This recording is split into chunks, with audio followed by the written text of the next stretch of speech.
Alright mga bossing, muli lang natin linawin na hindi na po champion si Shakur Stevenson sa lightweight division. Ito'y matapos magdesisyon ang pamunuan ng WBC na baklasin kay Stevenson ang kanyang hawak na WBC World Title Belt. Kaya sa ngayon sa super lightweight na lang po champion itong si Stevenson, hawak niya ang WBO at the ring belt na naagaw niya mula kay Teofimo Lopez samantala. Tila marami nga po ang naguguluhan sa ipinakitang ensayo kahapon ni former 3-division world champion John Riel Cuadro Alas Casimero. Kilala kasi itong si Casimero na orthodoxy stance. Pero base sa kanyang ensayo ay naka-southpaw stance itong si Casimero.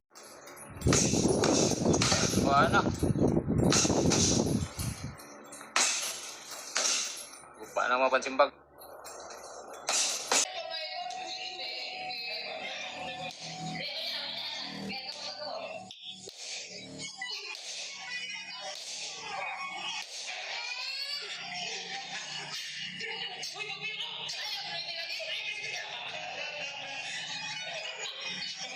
Kaya tuloy mas lalong lumakas ang mga agam-agam na si Luis Pantera Neri, ang kanyang susunod na makakalaban na isang southpaw or kaliwiete. Kaya abangan natin ang mga susunod na update. Patungkol dyan sa ibang balita naman mga boss, Francis Leo Marcos. Masaya to, masaya to. Ito na yung pinakamasayang pangyayari. Baka mag-ensayo na po dahil.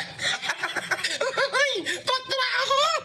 Ayan po mga bossing, abot langit ang halakhak ni Francis Leo Marcos dahil makapag-ensayo na nga raw siya. Mukhang paghandaan niya na si pambansang kamao Manny Pacman Pacquiao. Kaso baka pag tinamaan ito ng suntok ni Pacman, baka pati anino at kaluluwa nitong si FLM ay lumipad patungong alapaap. Sarap pinagsusukat sa Diyo. Masaya to, masaya to. Ito na yung pinakamasayang pangyayari. Baka mag-ensayo na po dahil.